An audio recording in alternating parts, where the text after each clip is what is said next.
अस्सलाम वालेकुम dear student. आज का जो टॉपिक है वो addition of vector by parallelogram है। इसकी मदद से हम कोसाइंस ला के फॉर्मूला को कैलकुलेट करेंगे और उनके कुछ न्यूमेरिकल्स भी देख लेंगे कि कैसे सोल्व करने हैं, और उसका एक शॉर्ट ट्रिक भी देख लेंगे कि अगर न्यूमेरिकल आ जाता है तो आपने रेडीमेड फार्मूला कैसे रखना है उसको सोल्व करने के लिए। आते हैं इस टॉपिक पे। तो आपको कल पैरेललोग्राम के बारे में बताया था। दो वेक्टर हो ए और बी, और इसके दरमियान में इसको जो ज्वाइंट कर रहा होता है या इसके दरमियान में जो रिजल्टेंट ऑफ वेक्टर बना रहा होता है वो आपके पास डायगोनली होता है। ठीक है। और लॉ ऑफ कोसाइंस आप यूज करते हैं कैलकुलेट करने के लिए उसके मैग्नीट्यूड और रिजल्टेंट वेक्टर को। ये पॉइंट आपने याद रखनी है। अच्छा, अब देखिए ए और बी वेक्टर को जो मिला रहा है वो वेक्टर कोई भी हो सकता है जिसको आप रिजल्टेंट वेक्टर कह रहे हैं। मैं यहां पे लिखता हूं R इज इक्वल्स टू, यानी कि resultant vector of A and B. दो वेक्टर्स को मिला रहा है डायगोनली। ठीक है। तो हमारा पैरेललोग्राम यहां पे हमने यूज किया और वही बात है। ये वेक्टर मुझे यहां से x और y कंपोनेंट चाहिए थे, इस वजह से मैंने एडिशन की है इनकी। अब इससे क्या होगा, इससे मैं कैलकुलेट कर सकता हूं कोसाइंस लॉ का फॉर्मूला। आपने छोटी क्लासों में पढ़ा होगा। ठीक है, आपने छोटी क्लासों में ये पढ़ा होगा, लेकिन हम फिर से ये कर लेते हैं। चले डेरिवेशन पे आते हैं। क्या करते हैं, डेरिवेशन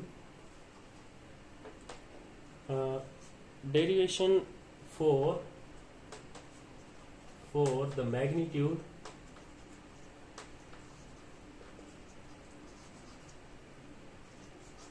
मैग्नीट्यूड ऑफ आर के लिए। अब रिजल्टेंट हमें चाहिए ना, इसका रिजल्टेंट मालूम करता है। जाहिर सी बात है कोसाइंस लॉ क्या करता है, कैलकुलेट उस मैग्नीट्यूड, उस वेक्टर्स के मैग्नीट्यूड का रिजल्टेंट वेक्टर मालूम करता है। तो हमें चाहिए कि हम इस आर की डेरिवेशन कर लें।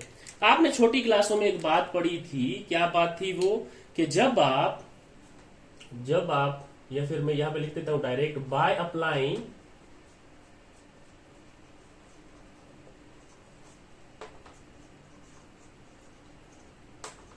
पैथागोरस थ्योरम, पैथागोरस को थ्योरम को अप्लाई करेंगे। क्यों? क्योंकि आपके पास ये ट्राइंगल नजर आ रहा है, आपके पास ये ट्राइंगल नजर आ रहा है। और आपको मैं एक बात बता दूं, आपने छोटी क्लासों में यूं पढ़ा होगा, अगर ये ट्राइंगल है तो आपके पास ठीक, ये ट्राइंगल है, आपके पास ये बेस होती थी, ये परपेंडिकुलर होता था और ये हाइपोटेन्यूज होती थी। आप ट्राइंगल को इस तरह से ट्रीट कर रहे होते थे छोटी क्लासों में।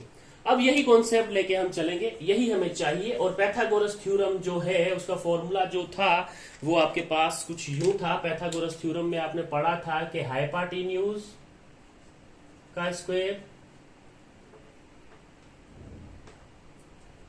इज इक्वल्स टू बेस का स्क्वायर प्लस परपेंडिकुलर का स्क्वायर। ये फॉर्मूला आपने याद रखना है। ये पैथागोरस थ्योरम का फॉर्मूला था जो आपने राइट एंगल ट्राइंगल से निकाला था।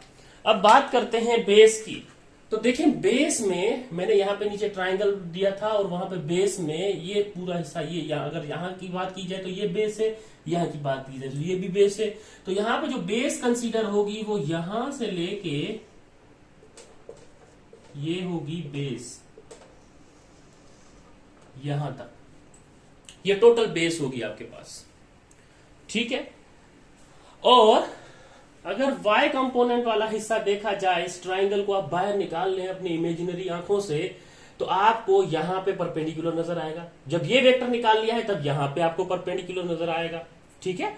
तो आपके पास परपेंडिकुलर पे आ गया है जी BY, यानी कि ये जो है बेस ये है तो परपेंडिकुलर ये हो जाएगा। अच्छा जी, अब परपेंडिकुलर के हमेशा सामने, ये ऐसा समझ लें, जो बड़ा वेक्टर होता है जो इन वेक्टर को मिला रहा होता है वो आपके पास हाइपोटेन्यूज होता है। तो आपके पास ये जो रिजल्टेंट वेक्टर है उसको आप हाइपोटेन्यूज कंसीडर करेंगे, जिसको मैं H कह रहा हूं। ठीक। अच्छा, अब आ जाते हैं हम सेकंड स्टेप पे। हाइपोटेन्यूज का स्क्वायर, यानी कि यहां पे देखें h का स्क्वायर, अब h क्या है मेरे पास, रिजल्टेंट है, तो मैं r का स्क्वायर लिखूंगा यहां पे। ओके हो गया।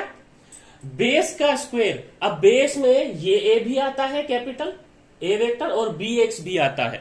ठीक है, तो सिंपल मैं क्या कर लूंगा, a में bx ऐड करूंगा तो मुझे जो मेरी बेस होगी टोटल वो मिलेगी और इसका स्क्वायर है, प्लस परपेंडिकुलर पे by है तो by का स्क्वायर। चले जी, by का स्क्वायर आपने कर लिया। चले, अब आपके पास हुआ क्या, अब आपके पास हुआ ये कि ये R square is equal to, अब इसको आप फॉर्मूला से खोल लें। कौन सा फॉर्मूला यूज करेंगे जी आप, a प्लस बी का whole square is equal to A square plus 2ab plus B square. छोटी क्लासों में ये फॉर्मूला पढ़ा था ना, वही फॉर्मूला यहाँ पे अप्लाई करना है। चलें, ये फॉर्मूला लिखने की जरूरत नहीं है, अब हम बड़ी क्लासों में आ चुके हैं, ये हमारे दिमाग में होना चाहिए। अब इसको हम खोल लेते हैं इस फॉर्मूले के लिहाज से। तो आपके पास ये हो जाएगा जी a square plus 2abx plus B square bx square. ठीक है, और यहां पे क्या है, प्लस by स्क्वेयर सेम। चले, गुड हो गया। अब आपको यह भी पता है कि एक्स एक्सिस के लिए हम cos थीटा यूज करते हैं, y एक्सिस के लिए हम sin थीटा यूज करते हैं। तो यहां पे पॉइंट में मेंशन कर दूं कि आपके पास जो bx है वहां पे आ जाएगा b cos थीटा कर सकते हैं आप, और जहां पे आपके पास by है वहां पे आप कर सकते हैं b sin थीटा। ठीक है, ये पॉइंट आपने याद रखना है। आते हैं फिर से हमारी इस डेरिवेशन पे। तो हमने क्या करना है, जहां जहां पे भी ये है bx और by, हमने वहां पे अपना एंगल के साथ उसको लिख लेना है। कैसे लिखना है वो मैं आपको यहां पे करके बता रहा हूं। देखें, ये हो जाएगा R square same is equal to A square plus 2a, bx की जगह पे b cos थीटा प्लस, अब bx का स्क्वायर है, ठीक है, यानी कि bx का स्क्वायर है। ओके, bx का स्क्वायर है। अब ये पॉइंट तो आपने अपनी कॉपी पे नोट कर लिए होंगे, सो मैं यहां से इस पॉइंट्स को मिटा देता हूं क्योंकि ये आपने नोट कर लिया होगा और बहुत ही आसान चीज है। x कंपोनेंट के लिए cos यूज होता है, y कंपोनेंट के लिए sin यूज होता है। तो अब देखिए bx का स्क्वायर है तो ये ऐसे हो जाएगा, bx स्क्वायर है तो b square cos square theta plus b square sine square theta, क्योंकि स्क्वेयर है दोनों को, bx का स्क्वेयर है और by का स्क्वेयर है, दोनों पे स्क्वेयर आ जाएगा। तो आपने इस तरह से कुछ इसको लिख लेना है। यहां पे ट्रिग्नोमेट्रिक रेशियो एक यूज होता है, वो मैं आपको बताऊंगा। मेडिकल वाले स्टूडेंट्स को काफी दिक्कत होती है इससे, लेकिन कोई बात नहीं, हम इसको भी सोल्व कर लेंगे। तो r इज इक्वल्स टू, हमारे पास क्या आ जाएगा, r is equals to A square plus 2ab cos of theta plus, अब देखिए ये b है, यहां पे भी b का स्क्वायर है, वहां पे भी b का स्क्वायर है, तो आप इसको कॉमन ले ले, b स्क्वायर को। आपने क्या किया, b स्क्वायर को कॉमन ले लिया यहां से। जब आपने b स्क्वायर को यहां से कॉमन ले लिया तब आपके पास क्या बचा वो देखते हैं। जब b यहां से चला जाएगा तो आपके पास सिर्फ बचेगा cos square theta plus sine square theta. इन ट्रिग्नोमेट्रिक रेशियो, जब ट्रिग्नोमेट्रिक प्रॉपर्टीज के बारे में आप पढ़ेंगे तब sine square theta plus cos square theta, sine square theta plus cos square theta is equal to होता है 1 के। ठीक है, अब इसकी जगह पे आप 1 पुट कर देंगे। चले, तो आपके पास क्या आ जाएगा, R square is equals to A square plus 2ab cos theta plus B. और मल्टीप्लाई में ये इसकी जगह पे अगर मैं 1 रखूं तो यहां पे अगर 1 से मल्टीप्लाई करूं इस तरह से, तो मेरे पास आंसर बी ही आएगा, बी स्क्वायर आएगा, सॉरी बी स्क्वायर आएगा, चेंज नहीं होगा क्योंकि बी का स्क्वायर हमने कॉमन लिया था, तो बी स्क्वायर ही रहेगा यहाँ पे। ये 1 हो गया पूरा फैक्टर, ये फैक्टर पूरा 1 हो गया और 1 के साथ मैंने मल्टीप्लाई कर लिया। तो आपके पास क्या आ गई फॉर्म इसकी, r square is equal to a square plus, अब बी स्क्वायर को मैं उधर लेके जाता हूं, b square plus 2ab cos theta, ये आ गई आपके पास form. A square plus 2ab cos theta plus b square था, मैंने इस b को उधर लेके चला गया हूं क्योंकि ए बी हमने बोलने में आसानी हो, a square plus b square plus 2ab cos theta. अब क्या करेंगे आप, अब यहां पे बी स्क्वायर है, यहां पे बी स्क्वायर है, ठीक है, या फिर ऐसे ना करें, यहां पे स्क्वायर है, अगर इस r का स्क्वायर खत्म करना है तो यहां पे अंडर रूट लग जाएगा, या आप दोनों side squaring on both side कर लें, ठीक है, या तो स्क्वायरिंग ऑन बोथ साइड कर लें, या फिर आप ऐसा कॉन्सेप्ट बना लें, यहां पे r पे स्क्वायर है तो अंडर रूट इस तरफ लग जाएगा सब पे, तो आपके पास फॉर्मूला क्या बनेगा, a square plus b square plus 2ab cos of theta. ये आपके पास फॉर्मूला बना है कोसाइंस लॉ का, ठीक है, ये कोसाइंस लॉ का फॉर्मूला है। अब इसकी मदद से आप जो कैलकुलेट कर रहे हैं वो कैलकुलेट करते हैं मैग्नीट्यूड ऑफ रिजल्टेंट वेक्टर, ठीक है, यहां पे मैं मेंशन कर दूं, this formula is called law of cosine, this formula is called law of cosine, ठीक है, इस फॉर्मूले को आप लॉ ऑफ कोसाइन कहते हैं, ठीक। अब आते हैं लॉ ऑफ साइंस पे, ये जल्दी से नोट करें, जो मैंने अभी थोड़ी आपको डेरिवेशन करवाई है, ये जल्दी से अगर आप नोट कर लेंगे तो फिर हम क्या करेंगे, हम कोसाइंस को डिस्कस कर लेंगे, बहुत ही इजी है कोसाइंस, सॉरी कोसाइंस को तो हमने डिस्कस कर लिया, साइंस लॉ को डिस्कस करना बहुत ही इजी है। तो उम्मीद है आपने ये नोट कर लिया होगा, स्क्रीनशॉट भी ले लिया होगा। अब इसको हम मिटा देते हैं। अच्छा, अब आपको एक बात पता है, अब आपको कौन सी बात पता है, आपको ये बात पता होनी चाहिए, अगर नहीं है तो आप लिख लें अपने पास कि ये देखें आपके पास ये थीटा एंगल था, ये थीटा एंगल था, ठीक है, इसको मैं बीटा कंसीडर करता हूं। क्यों क्यों ये बात है, क्यों, क्योंकि देखिए बी के सामने वाला बीटा, ए के सामने वाला अल्फा, ठीक है, और जब बीटा और अल्फा, ए और बी आपने कर लिया है सेट, तो ये जो एंगल होगा आपके पास ये गामा होगा। ये आपने एंगल सेट कर लिया इसके, ठीक है। हाँ जी, या फिर आप ऐसा करें, ये थोड़ी यहां पे हम चेंजिंग कर लेते हैं।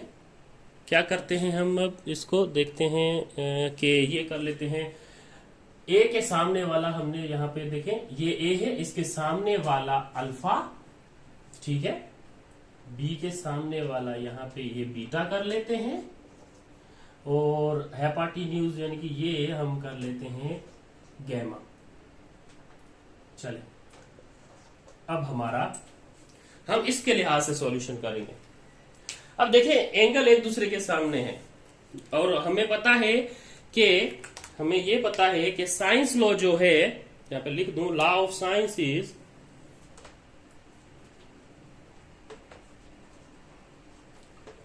Law of sine is used to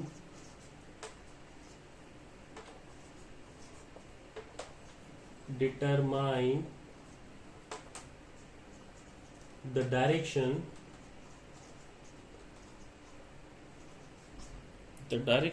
of resultant,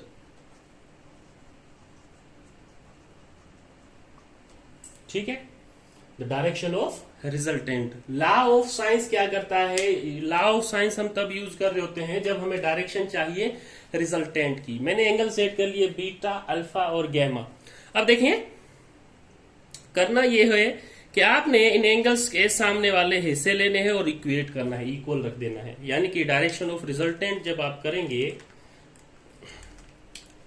direction of resultant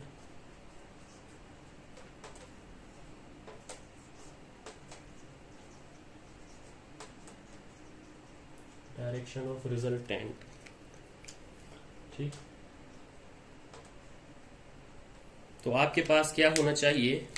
अब देखें, ए के सामने वाला क्या है? अल्फा। तो आप इस ए को डिवाइड कर लेंगे उस एंगल से। ए डिवाइडेड बाय साइन है तो sine alpha equal to B के सामने वाला बीटा है तो B divided by sine beta equal to, अब हाइपोटेन्यूज के सामने वाला गैमा है तो R divided by sine gamma. ये फॉर्मूला यूज होता है डायरेक्शन ऑफ रिजल्टेंट के लिए और this formula is called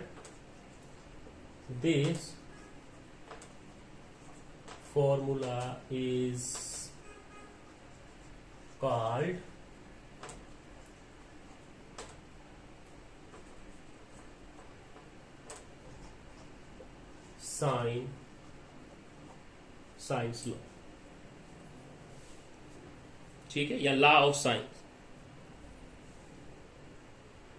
note करें ये।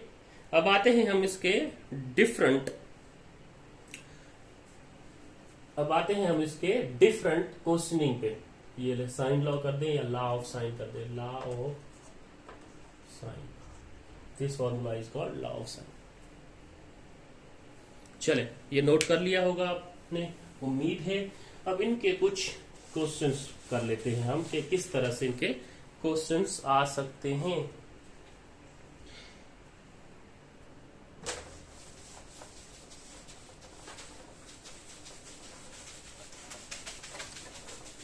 चलें,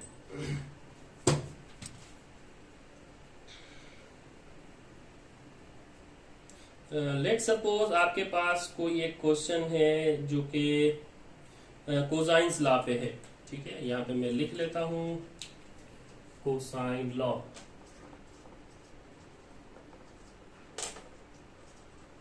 अब कोसाइंस लॉ पे क्वेश्चन कोई भी आ जाता है, ठीक है। अब कोसाइंस लॉ का फॉर्मूला आपने अभी भी पढ़ा है, ठीक है। वो फॉर्मूला भी मैं मेंशन कर दूं, वो फॉर्मूला यहां पे मेंशन कर देता हूं। R is equals to under radical a square plus b square plus 2ab cos theta, ठीक है। ये फॉर्मूला था। अब इस फॉर्मूले को आपने याद रखना है और इस फॉर्मूले को आपने भूलना नहीं है।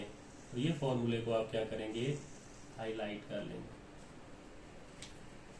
चले, अब इसमें क्वेश्चन देख लेते हैं हम, थोड़े ट्रिकी क्वेश्चन देखेंगे। Let suppose for two vectors, देखें, फॉर टू वेक्टर्स, कौन से vectors? Two, A and B. अब दो वेक्टर्स अगर, ठीक है, दो वेक्टर्स अगर which is perpendicular to each other, अगर वो दोनों वेक्टर्स परपेंडिकुलर हो एक दूसरे के साथ, ठीक है, अगर ये दो वेक्टर्स परपेंडिकुलर हो एक दूसरे के साथ, तो परपेंडिकुलर का मतलब होता है आपके पास थीटा इक्वल्स टू 90 डिग्री। आई बात समझ में? अब मेरी बात समझ में आ गई होगी आपको। अब थीटा इक्वल्स टू 90 डिग्री, ठीक है, यानी कि एंगल परपेंडिकुलर यानी कि 90 डिग्री। पैरेलल यानी कि 0 डिग्री। चलो, कहने का मतलब ये है कि जब ए और बी एक दूसरे के साथ परपेंडिकुलर हो तो आपका फॉर्मूला ये बन जाता है, जब आप इसमें से ये परपेंडिकुलर वाली कंडीशन यानी कि theta equals to 90 degree put करते हैं। बेसिकली परपेंडिकुलर का मतलब है थीटा इक्वल्स टू 90 डिग्री।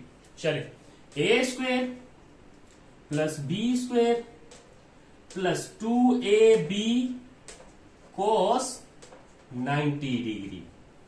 और आपको पता है, क्या पता है, cos 90 जब आप वैल्यू निकालेंगे तो आपके पास 0 आएगा।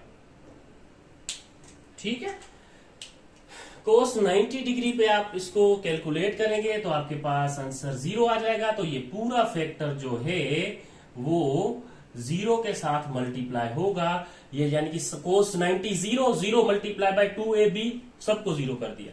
हाँ, हम तो डूबेंगे सनम, तुमको भी साथ लेके हैं। तो ये हो गया a square plus B square plus 2ab, और ये cos 90 की वैल्यू आई थी 0, तो इसको कर गया ये रुखसत, तो हो जाएगा ए स्क्वेयर प्लस बी स्क्वेयर। चलें, अब आपके पास अगर दो वेक्टर परपेंडिकुलर हो, ठीक है, दो वेक्टर अगर परपेंडिकुलर हो तो उसका रिजल्टेंट का फॉर्मूला ये बन जाता है। क्यों? परपेंडिकुलर यानी कि 90 डिग्री पुट करेंगे, आपके पास इस फॉर्मूले से आप आंसर निकालेंगे। अब इतने बड़े फॉर्मूले में डेटा पुट करेंगे, उसकी कैलकुलेशन करेंगे, आप अपना टाइम जाया करेंगे, यहां से फिर इसको होना 0 पड़ेगा। इससे अच्छा आप ये वाला फॉर्मूला याद रखिएगा कि अगर दो वेक्टर्स एक दूसरे के साथ परपेंडिकुलर है तो मेरे पास जो फॉर्मूला बनेगा रिजल्टेंट का वो r is to A square plus B square की फॉर्म में बनेगा। चलो, इसको देखते हैं हम अब एक क्वेश्चन के लिहाज से। तो मैं कह दूं टू वेक्टर्स ऑफ टू, ये यहां पे मैं क्वेश्चन 1 कर देता हूं, two vectors of 3 Newton and 4 Newton act on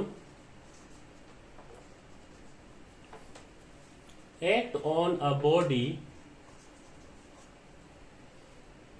at angle of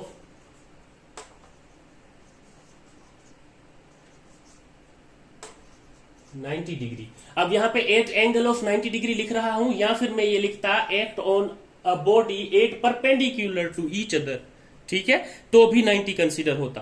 what is the magnitude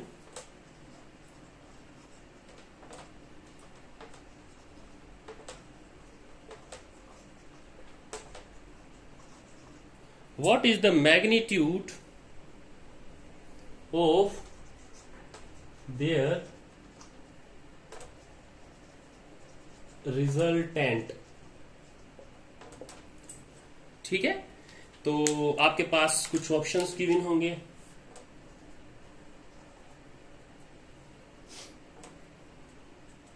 uh, 5 newton, 10 newton, 15 newton या नन ऑफ दीज।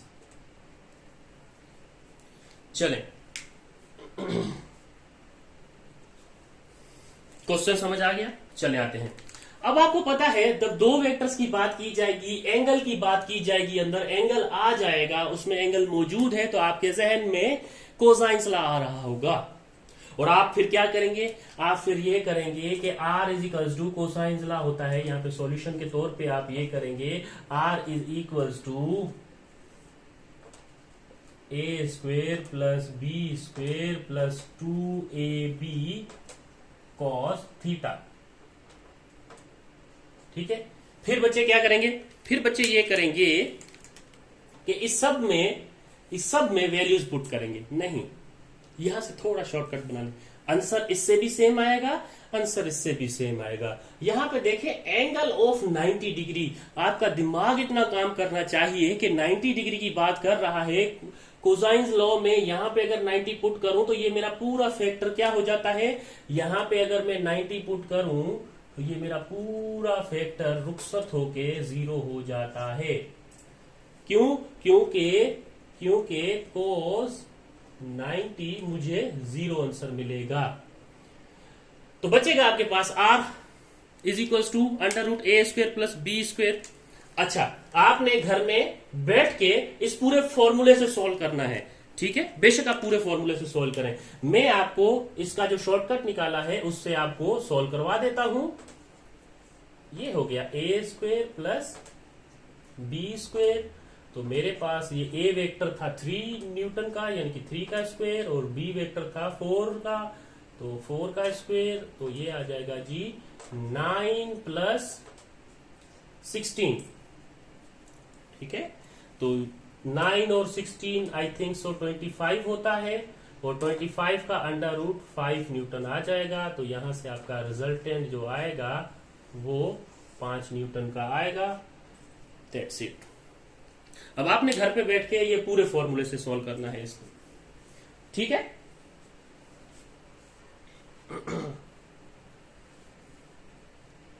चले, नोट कर लिया होगा, उम्मीद है ये आपने नोट कर लिया होगा। अच्छा, दिख रहा है सही। अब आते हैं एक और कंडीशन पे।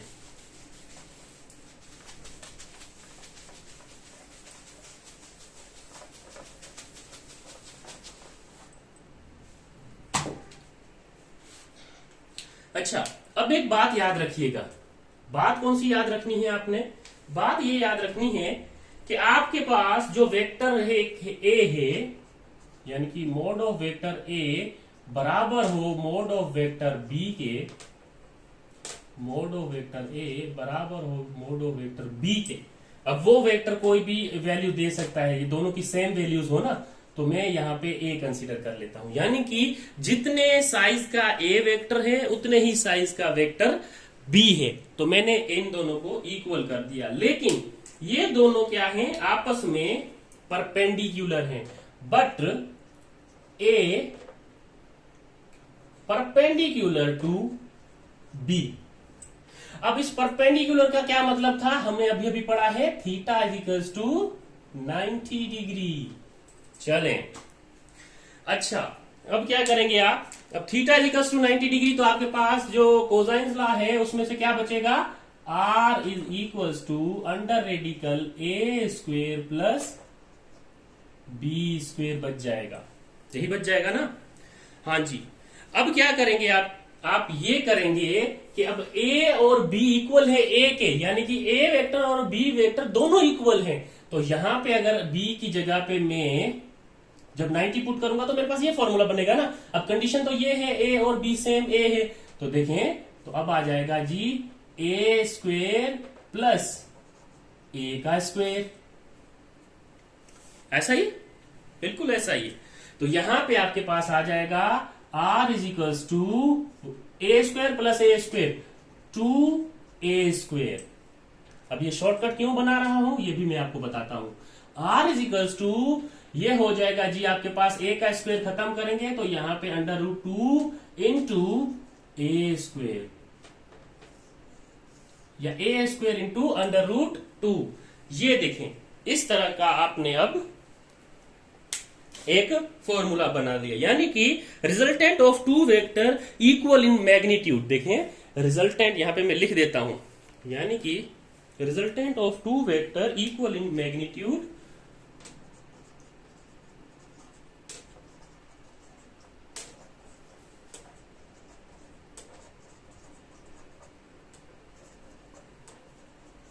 Equal in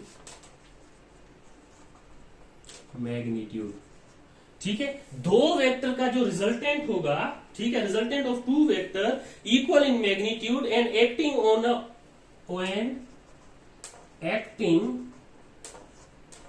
on an object. अच्छा कर देते हैं थोड़ा इसको, mutually perpendicular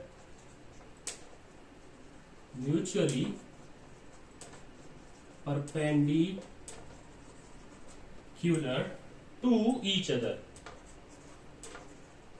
to each other. Resultant of two vector equal in magnitude. अब इक्वल इन मैग्नीट्यूड मैंने कहा था जितना ए है उतना ही बी हो, तो जितना ए है उतना ही बी हो। ए 20 का है, बी भी 20 का है, तो वैल्यू यहां पे 20 लिख देंगे, सिंपल। ठीक है, इक्वल टू 20। अच्छा चलें, इसका एक क्वेश्चन कर लेते हैं। अच्छा, ये शॉर्टकट मैंने क्यों बनाया है? अगर स्टेटमेंट में ए इक्वल टू बी, यानी कि जितना ए वेक्टर है उतना ही बी वेक्टर दे रहा है, तो शॉर्टकट के लिए आपने यूज करना है are is equals to under radical two a का स्क्वेयर। चलें, इसका क्वेश्चन कैसे करना है वो हम देख लेते हैं। चलो, आपने फुल तरीके से करना है, मैं आपको शॉर्टकट के तरीके से करवा रहा हूं। आपने ये वाला फुल फॉर्मूला लगाना है, are is equals to under radical a square plus B square plus 2ab cos theta. ये आपने पूरा फॉर्मूला लगाना है, लेकिन मैं नहीं, मैं आपको शॉर्टकट बता रहा हूं कि शॉर्टकट आपने याद रखना है। उस फॉर्मूले से भी हो जाएगा, लेकिन शॉर्टकट आपको ज्यादा आसानी करेगा। देखें, आपके पास एक क्वेश्चन लेट सपोज आ जाता है, two vector each of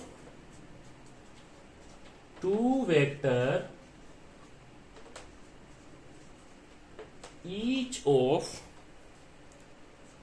10 newton are acting, एक मिनट देख लूं, आ रहा है फ्रेम में, थोड़ा सा मिसिंग है। टू थोड़ा नीचे कर लेते हैं। टू वेक्टर्स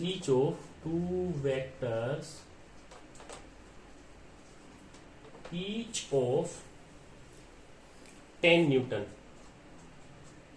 ठीक है, are acting on an object,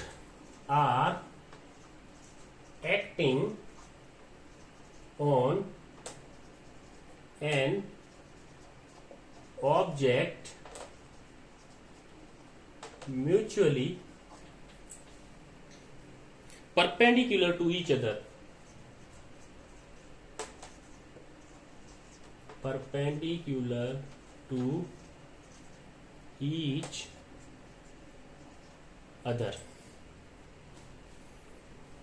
Find the magnitude of their resultant. Find the magnitude of their resultant. ठीक है, और आपके पास फॉर्मलिटी के तौर पे ऑप्शन होंगे 10 newton, 13 newton, 14 newton, none of this. ठीक है, तो आपने क्या करना है, मैंने यहां पे क्या कहा है, resultant of two vector equal in magnitude and acting on object mutually perpendicular. यहां पे दोनों कंडीशंस अप्लाई हो रही हैं। क्या हो रही है? Two vector each of 10 newton, यानी कि दो वेक्टर हैं ए और बी, ईच ऑफ 10 न्यूटन का है। देखिए, ईच ऑफ 10 न्यूटन का है, and mutually perpendicular to each other. तो आप लोग फॉर्मूला यूज करेंगे, वो फॉर्मूला यूज करेंगे R is equals to under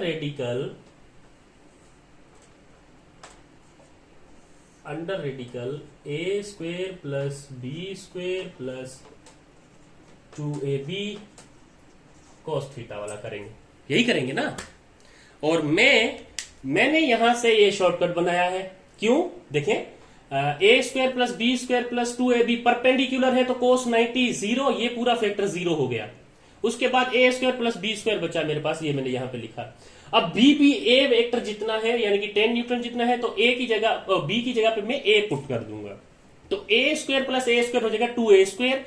अब ए स्क्वायर का रूट खत्म करूंगा तो ए बाहर आ जाएगा,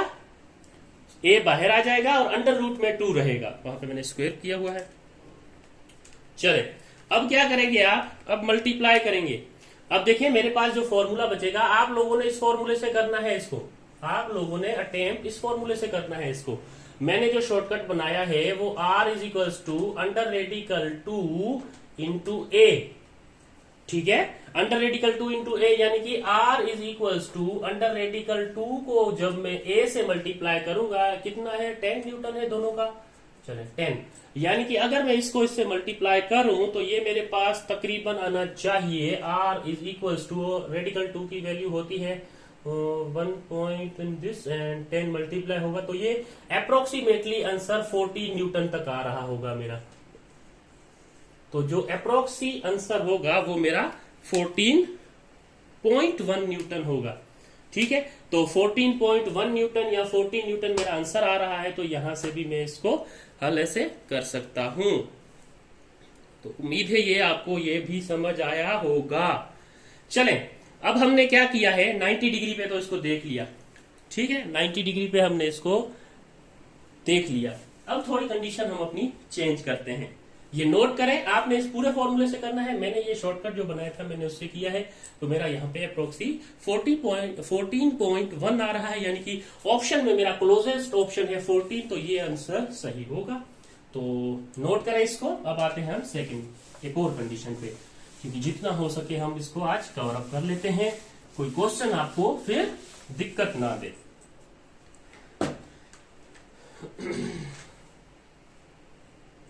अच्छा, अब आते हैं, if angle between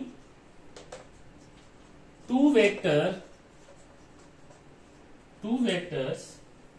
is 60 degree.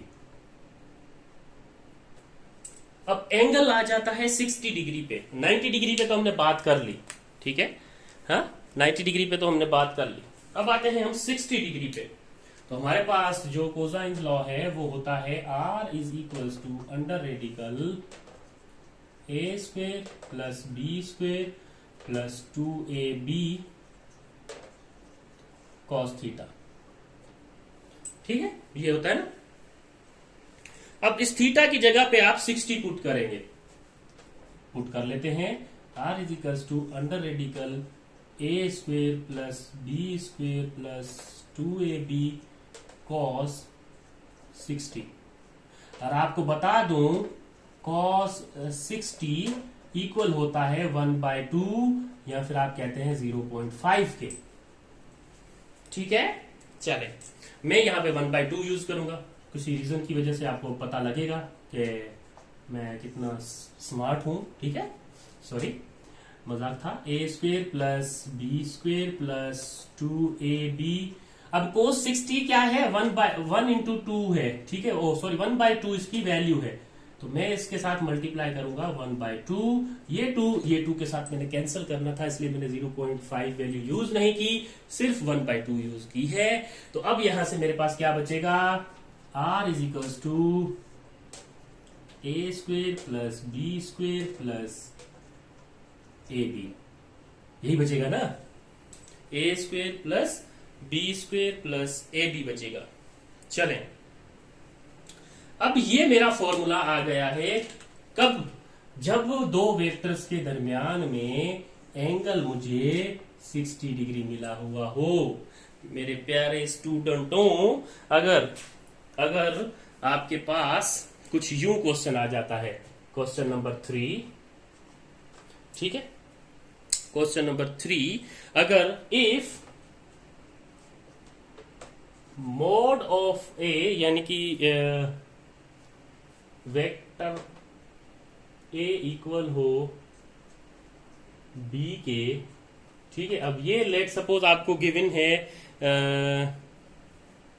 या ऐसा कर ले, ए इक्वल टू ए के कर लेते हैं, चलो जी, ये दोनों वेक्टर इक्वल हो, ठीक है, लेकिन थीटा आपके पास क्या हो, लेकिन थीटा यहां पे 90 की जगह पे कितना हो, 60 डिग्री हो, ठीक है, 60 डिग्री हो, तो फिर क्या होगा, तो आपके पास क्या होगा, अब ये देख लेते हैं। देखें, दो वेक्टर्स तो सेम है, if two vectors are equal या two each vector are same, ठीक है, two each vector are equal but theta is equals to 60 degree, तो आपके पास कंडीशन क्या होनी चाहिए, तो आपके पास कंडीशन ये होनी चाहिए कि ये जब ए और बी ए के इक्वल है तो यहाँ पे देखें जहां जहां पे भी बी दिख रहा है आपको, जहां जहां पे भी बी दिख रहा है वहां पे आप ए पुट करेंगे।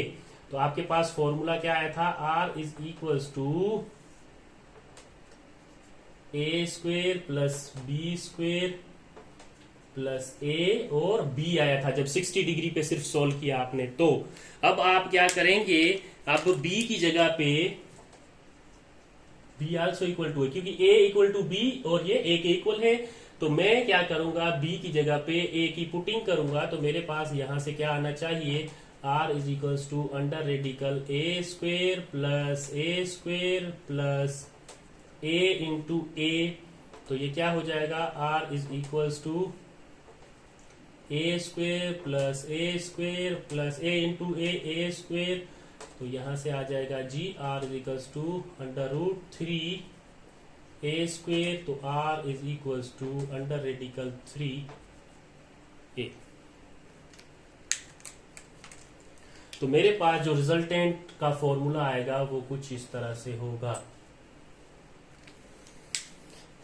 ठीक है, अब ये आपने नोट कर लेना है। ठीक, ये आपने नोट कर लेना है। अच्छा, जब ये आप नोट कर लेंगे तब क्या होगा, तब ये होगा कि आपके पास एक क्वेश्चन आएगा और उस क्वेश्चन को आपने सोल्व करना है। अच्छा, इसका मतलब क्या हुआ, the resultant of two vectors which are equal in magnitude are angle between them is 60 degree will be the under root 3 times the magnitude of their vector. ठीक है, यहां पे इंग्लिश लाइंस लिखने की जरूरत नहीं है, या है तो मैं लिख देता हूं। अदरवाइज आपने ये वाला टर्म याद रखना है कि 60 डिग्री की बात की जाए और दोनों वेक्टर इक्वल हो तो आप ये वाली कंडीशन यूज करेंगे। यहां पे मैं लिख देता हूं, the resultant of two vector, the resultant of two vectors which are equal in magnitude, which are equal in magnitude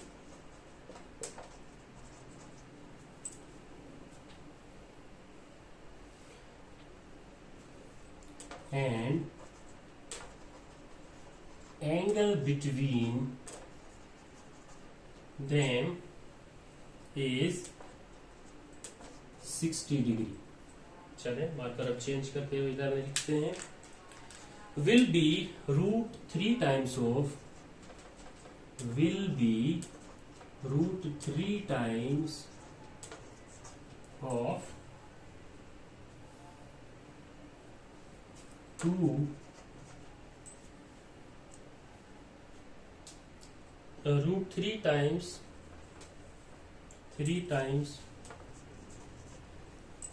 the magnitude of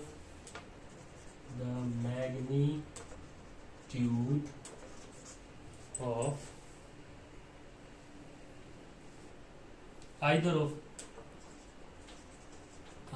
of the vectors। मैंने उर्दू में आपको ये बात समझा दी, अब इंग्लिश में भी लिख दी है। यानी कि आपके पास अगर दो वेक्टर्स हों, ठीक है, ए और बी इक्वल हो और एंगल 60 डिग्री हो, तो resultant under root 2 times of दोनों का वेक्टर आता है। दोनों का वेक्टर यानी कि ए और बी का कितना है, सेम वैल्यूज आ रही हैं या सेम वैल्यूज का है वो वेक्टर, इसके साथ अंडर रूट 3 टाइम्स के साथ मल्टीप्लाई होगा और आपके पास आंसर आ जाएगा। इसका एक क्वेश्चन कर लेते हैं। इसका क्वेश्चन जाहिर सी बात है, हमने ये बात कही है कि 60 डिग्री पे क्या होगा, तो एक क्वेश्चन भी कर लेते हैं, मजीद कॉन्सेप्ट क्लियर हो जाएगा। आपके पास क्वेश्चन गिवन है, आपके पास क्वेश्चन गिवन है, two vector each of magnitude is 100 unit. ये है fourth question, two vector each of magnitude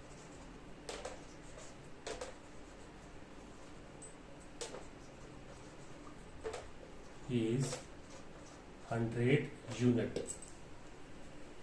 are acting on angle of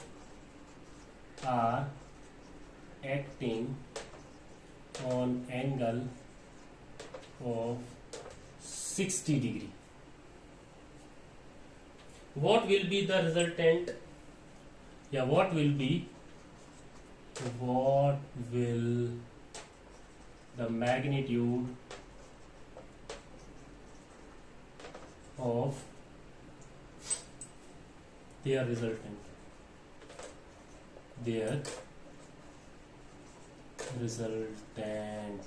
ठीक है,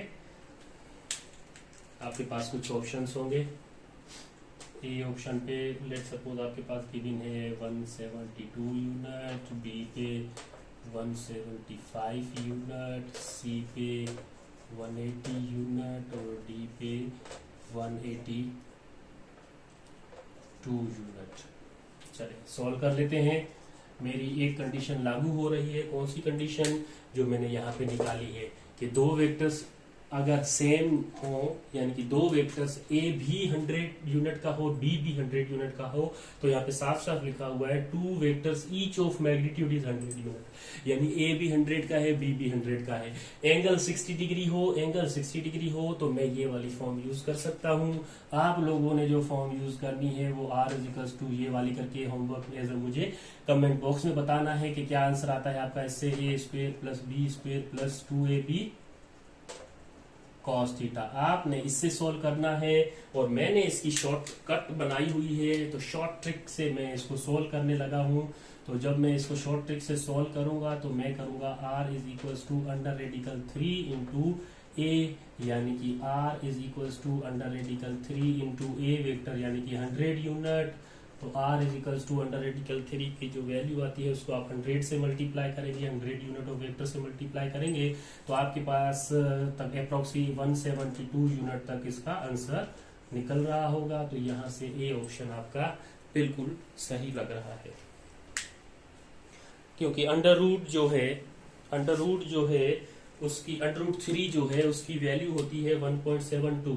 ठीक है, अगर मैं यहाँ से आपको बताऊं कि r is equals to under radical 3 into 100 unit है, तो अंडर रूट 3 की वैल्यू है 1.72 इंटू 100 यूनिट का ये वेक्टर आ गया। तो r is equals to 2 zero shift करें 1 और 2, तो ये हो जाएगा जी 172 यूनिट। इस तरह से भी आप कर सकते हैं इसको थोड़ा शॉर्ट करके। चलिए ये भी नोट करें आप, ये भी जरूरी है।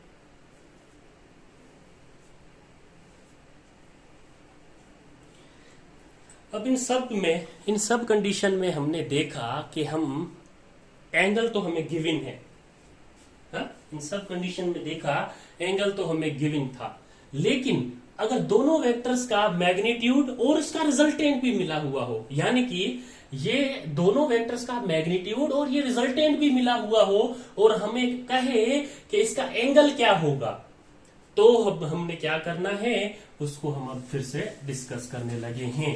फिर से तो क्या हमने किया ही नहीं है, लेकिन अब डिस्कस उसको करने लगे हैं। चलिए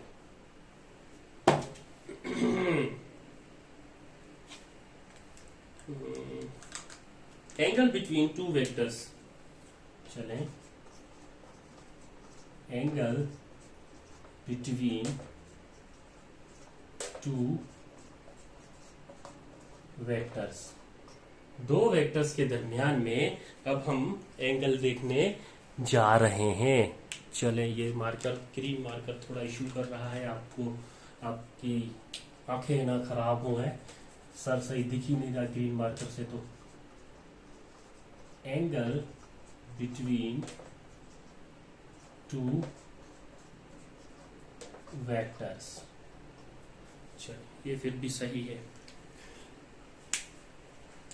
चलिए दो वेक्टर्स के दरमियान में एंगल अब निकालना है, तो देखें R इज इक्वल्स टू, आपके पास फॉर्मूला हमने निकाला था a square plus B square plus 2ab cos of theta, ये निकाला था। जी हाँ सर, यही निकाला था। अब क्या करेंगे आप, अब आप स्क्वेयरिंग ऑन बोथ साइड करें, ठीक है, या फिर ये अंडर रूट खत्म करेंगे तो इस पे स्क्वायर आ जाएगी, ठीक है, वही है squaring on both side. Squaring on both side करेंगे। अब ये स्क्वायरिंग ऑन बोथ साइड करेंगे, इसका स्क्वायर करेंगे तो ये अंडर रूट के साथ स्क्वायर कट जाएगा, लेकिन यहां पे आर के साथ क्या आ जाएगा, स्क्वायर आ जाएगा। R square is equals to a square plus b square plus 2ab cos theta, ठीक है। चले अब आप क्या करें, इस कोस थीटा को यहां पे अकेला छोड़ें, ठीक है, बाकी सबको उस तरफ लेके जाएं। या फिर आप ऐसा कर लें कि पहले आप क्या करें, पहले आप इसको ऐसे कर लें, आर स्क्वेयर इक्वल के उस तरफ है, अब ए स्क्वेयर प्लस बी स्क्वेयर है, वो इक्वल के इस तरफ आएगा, ये भी प्लस का है ये भी प्लस का है, इक्वल के इस तरफ आएगा तो क्या हो जाएगा, माइनस का, ए स्क्वेयर माइनस का b square is equals to 2ab cos theta. ये स्टेप आप एक कर लें।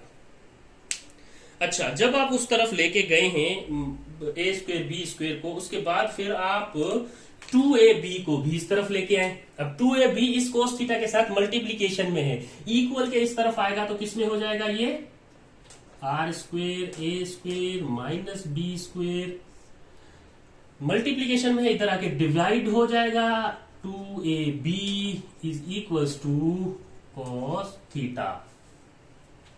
चले, आपने ये यहां तक स्टेप कर लिए। अब यहां तक स्टेप कर लिए यानी कि आपने मोस्टली स्टेप कर लिया, यहां से आप एंगल फाइंड कर सकते हैं। लेकिन उससे पहले इस थीटा को आपने क्या कर लेना है, theta inverse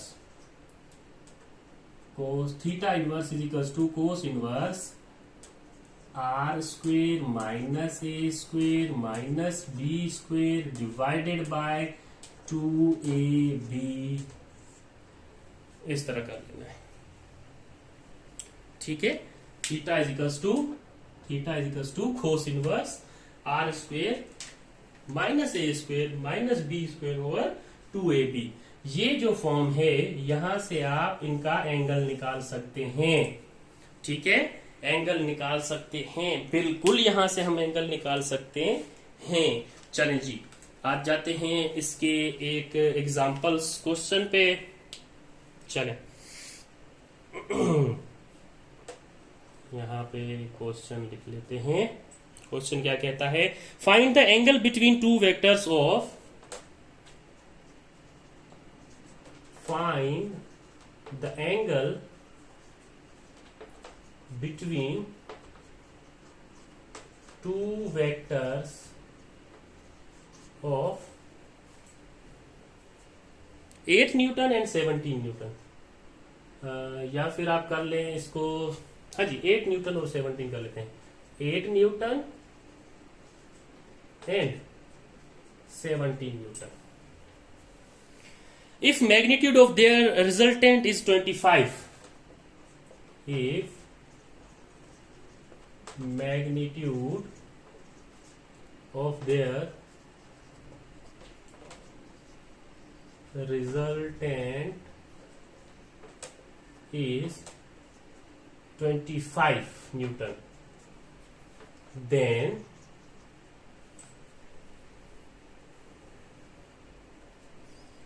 theta is, yeah, then the angle between, then the angle between vector A and vector B is, ठीक है, वेक्टर ए और वेक्टर बी 8 और 17 के दरमियान में कितना एंगल होगा, तो ऑप्शन होंगे आपके पास 0 डिग्री, 90 डिग्री, 60 डिग्री, 45 डिग्री। अगर आप नोट करें, अगर आप मेरे प्रीवियस वीडियो में जाएं, प्रीवियस वीडियो में एक मैंने आपको टाइप पढ़ाई थी जिसमें मैंने कहा था पैरेलल वेक्टर। अब पैरेलल वेक्टर, अगर पैरेलल वेक्टर जो हैं वो कुछ इस तरह से होते हैं। देखिए, ये पहले फॉर्मूला के लिहाज से नहीं, पहले अपनी थिंकिंग लगाएं। अब पैरेलल वेक्टर फॉर एग्जांपल एक है 8 यूनिट का, या 8 न्यूटन का, एक है 17 न्यूटन का। ठीक है, वेक्टर एडिशन के लिहाज से देखें कि दो वेक्टर्स एक ही सिमत में हैं, यानी कि एक ही डायरेक्शन में हैं। ठीक, वो कैसे पता चलेगा? इसके रिजल्टेंट से पता चलेगा। ठीक है, अगर तो इसका रिजल्टेंट 8 + 17 करके जो भी आ रहा है वो आया तो ये एक डायरेक्शन में है। चलें 8 + 17 करते हैं, तो 8 + 17 आई थिंक 25 न्यूटन होता है, यानी कि यहां से ये कंफर्म हुआ है कि ये दोनों वेक्टर एक तरफ ही थे, एक ही डायरेक्शन में थे। इस वजह से ये दोनों वेक्टर क्या हो गए? एड हो गए और उसका रिजल्टेंट बन गया 25 न्यूटन। अब देखें, इसकी डायरेक्शन भी उसी तरफ है, इस वेक्टर की डायरेक्शन भी उसी तरफ है, ए की डायरेक्शन भी टूवर्ड्स मेरी उंगली की तरफ है ये, और 17 न्यूटन की डायरेक्शन भी उसी तरफ है। तो मेरे भाइयों और मेरी बहनों, यहां से अगर इनकी डायरेक्शन सेम है तो एंगल कितना होगा? अब देखें, ये हमारे पास कोई भी एक प्लेन है, ये मेरे पास एक्स एक्सिस ऊपर में दो ये वेक्टर रख देता हूं, तो इनके दरमियान में एंगल कितना है? इनके दरमियान में एंगल 0 है। हाँ जी बिल्कुल। क्यों? क्योंकि ये दोनों वेक्टर एक ही डायरेक्शन में है। ठीक है, एक ही डायरेक्शन में है तो इनके दरमियान में एंगल क्या है? 0 डिग्री है। तो यहां से भी आप इसका आंसर आइडेंटिफाई कर सकते थे थोड़ी अकल यूज करके कि यहां पे इसका आंसर 0 डिग्री आना था। अब इन केस ऑफ प्रूफ हम इसको सॉल्व कर लेंगे। ठीक है, आपको पता है, आपको क्या पता है? Theta is equals to cos inverse r²। देखिए मैं वैल्यू पुट कर रहा हूं, रिजल्टेंट कितना है? 25। ये देखें 25 का स्क्वायर माइनस ए वेक्टर यानी कि 8 का स्क्वायर माइनस बी वेक्टर यानी कि 17 का स्क्वायर 2ab 2 × 8 × 17।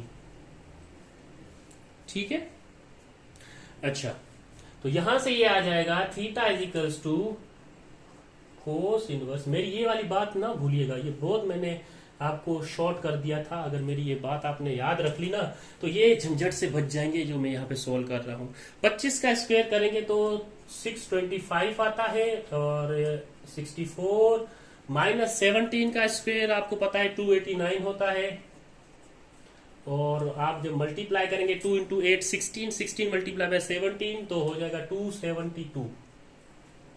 ठीक, अब देखें 625 में से माइनस करेंगे 64, फिर 625 में से जो बचेगा उसको माइनस करेंगे 289 से, तो यहां पे आपके पास बच जाएगा theta is equals to cos inverse 272 बच जाएगा, और ये आ जाएगा नीचे भी 272।